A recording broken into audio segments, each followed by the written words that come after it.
Hey Grace House Churches, hope you've enjoyed dinner, and now we can have a conversation about house church, which is kind of interesting to talk about house church while you're watching this in house church. But nevertheless, here we go. So last week we shared that vision is something compelled in your mind with conviction in your heart, a picture in your mind with a fire in your heart. And we said that God has one of those for all of us, and that He created us to make and multiply disciples of all nations. And how that plays out in grace is the words anyone, anywhere, everything. That we could reproduce it all because we've been equipped and trained to be like Jesus. So that was the thesis, which begs the question, what is a disciple and how do we make them? So briefly, a disciple, the word's used 250 times in the Gospels and the book of Acts. It means learner, apprentice, student. And when Jesus called his followers, they recognized he's a rabbi, they're going to apprentice under him. And in Matthew chapter 4, he calls Peter and James and he says, follow me, I will make you fishers of men. Follow me, proximity and relationship. We're not following teachings, we're following a person. I will make you. He's going to transform us into something. What is he transforming us into? Fishers of men, participants in the mission, bringing new people in, raising them up. He uses this trade of fishing as an illustration. And so that's the idea, and from that we get the words, be with, become like, do what Jesus did. That's what a disciple is, a person being with Jesus, becoming like him, and doing what he did. That's how you boil it down, and then that leads to, okay, if that's a disciple, how do we make more? Well, in the book of Acts, we see the first disciples. Peter preaches a sermon. The church goes from 120 to 3,000, and in verse 42 it says, then they, the 3,000, devoted themselves to a few things: the word, the table, the mission, and prayer.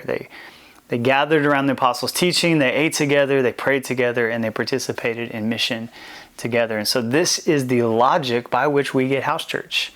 That house church is this group that gathers weekly, bi-weekly, location-based or life stage-based, where you guys get to pray together, study the word together, encourage one another, do life together.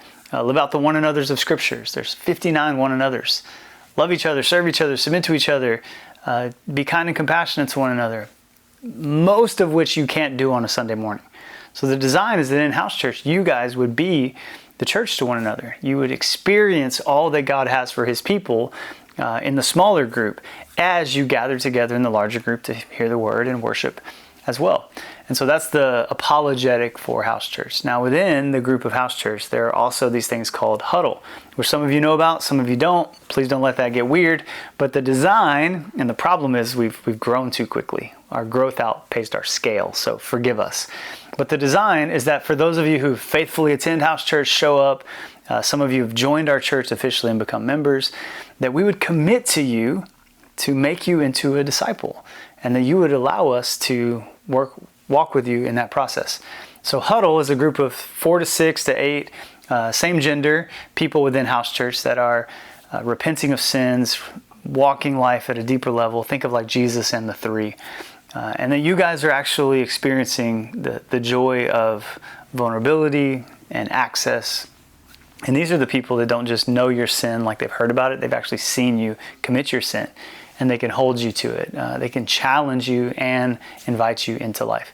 So house church followed by huddle leads us to this. This is like our strategy as a church. This is how we're trying to make disciples of all nations.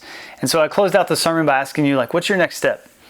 If you come on Sundays, have you committed to house church? If you're in house church, have you committed to huddle? If you're in huddle, is God leading you to start another huddle? If you're already leading another huddle, is God leading you to lead another house church? Like that progression. If you are leading a house church, maybe God's leading you into ministry. If you're in ministry, do you want education? We have this whole pathway. The question is, what do you need to say yes to? What's your next step? So as you guys talk about this and process this, I pray that in house church right now, you would get to experience the joy of what God had in his mind and what you see in Acts chapter 2 happening in our day, in our midst right now.